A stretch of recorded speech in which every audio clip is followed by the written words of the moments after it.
এর মধ্যে একজন হইতেছেন ব্রিগেডিয়ার সাখাত, যাহার সম্পর্কে আগের ভিডিওতে বলছি, কিন্তু উনার কীর্তি এতই মহৎ যে উনার সম্পর্কে বললে আর শেষ হবে না আর কি। 2008-এর নির্বাচনে কিভাবে আওয়ামী লীগ জিতলো জানেন? আওয়ামী লীগ পাইল 49% ভোট, আর বিএনপি পাইল 33.20% ভোট। আর সিট পাইল আওয়ামী লীগ কত? 230, আর বিএনপি 33 মাত্র।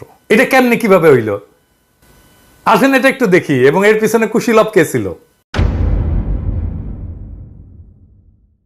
জাতীয় সংসদে কিছু আসন আছে আওয়ামী লীগ পাবেই, যতই খারাপ অবস্থা হোক। মানে এখনো যদি ইলেকশন হয় তাও পাবে। কিছু আসন আছে যা বিএনপি পাবেই, যতই খারাপ অবস্থা হোক বিএনপি। প্রায় 150টার মতো আসনে এক ধরনের টাগ অফ ওয়ার চলে, মানে টানাটানি চলে আর কি। কে জিতবে নিশ্চিত না, একটা কিংবা দুইটা কেন্দ্রের ফল হিসাব বদলে দেয়। এই এম সাখাওয়াত হোসেন 2008 সালের 133টা আসনের সীমানা এমনভাবে পুনর্বিন্যাস করে যেন 133টা আসনে নিশ্চিতভাবে আওয়ামী লীগ পায়। যেই একটা দুইটা কেন্দ্র দিয়া ফলাফল বদলে যাইতে পারতো, ওই একটা দুইটা কেন্দ্র এমন একটা আসনের সাথে যুক্ত করে দেওয়া হয় যা আসলে ওই আসনে কোনো ভূমিকা রাখতে পারে না। সো সেই আসনে ফলাফল নির্ধারণে ওই কেন্দ্রগুলোর একটা অ্যাডভান্টেজ নষ্ট করে দেওয়া হয়। এই লোকটা তো আসলে করাপ্ট, এটা স্যার আপনি জানেন না?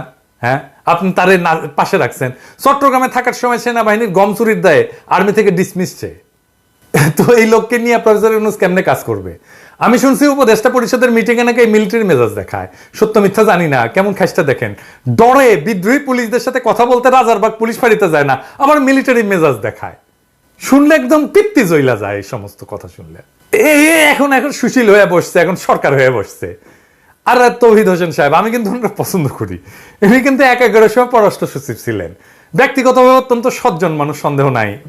আমি বলছি যে আমি ওনারা পছন্দ করি, ওনার সাথে আমার দেখা হয়েছে, এক সময় কথা হয়েছে, কিন্তু সরকার হিসাবে কিন্তু পছন্দ করি না, বিশেষ করে এই সময়। কারণ তার সচিব থাকার সময় বাংলাদেশকে ভারতের পায়ে সমর্পণ করা হয়। এবার আমরা দ্বিতীয় মুক্তিযুদ্ধ করে ভারত মুক্ত হইলাম, এখন কি করে আশা করতে পারি যে তিনি বুক চিতায় শহীদ আবু সাইদের মতো ভারতের সামনে দাঁড়াতে পারবেন? আমি অন্তত সেই আশা করি না। সেই মেরুদণ্ড ওনার নাই, থাকলে সেই সময় রুখে দিতেন। তাই এই কাজ তারে দিয়ে হবে না। আর 111 আর এক কুশীলা বলে হাসান আরিফ, এর আমলে 3 মাসের তত্ত্বাবধায়ক সরকারকে টেনে টুনে 2 বছর মেয়াদি করা হয়, যার ফল আমরা 16 বছর ধরে মর্মে উপলব্ধি করতেছি। কে 2 বছর মেয়াদি করার কাজটা করছে? উনি। এই সরকারের প্রত্যেক মানুষকে হইতে হবে দক্ষ বিপ্লবের চেতনাবান এবং সাহসী এবং হৃদয়বান। হাসান আরিফ তার পুত্রবধূকে 9 মাসের অন্তঃসত্ত্বা অবস্থায় জেলে পাঠাইছিলেন।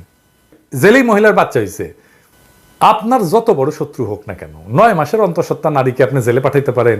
উনি বলবেন জেলে তো আমি পাঠাই নাই, পুলিশ নিয়ে গেছে। 10 বার জামিন চাইছিল এই মহিলা, ওনার পুত্রবধূ। ক্ষমতা খাটায় আটকায় দেওয়া হয়েছে। কে ক্ষমতা খাটাইছে? 2 বছরের মাসুম বাচ্চাকে মায়ের কাছ থেকে সরায় রাখা হয়েছে। উনি তো বাসার মানুষকে আগে দেখবেন, দেশের মানুষের প্রতি ন্যায় উনি কেমনে করবেন? নিজের বাসা ঠিক রাখতে পারে না, আর দেশের প্রতি দায়িত্ব পালন করতে আসছেন। এই সমস্ত বালের আলাপ দিয়েন না তো আমার সাথে।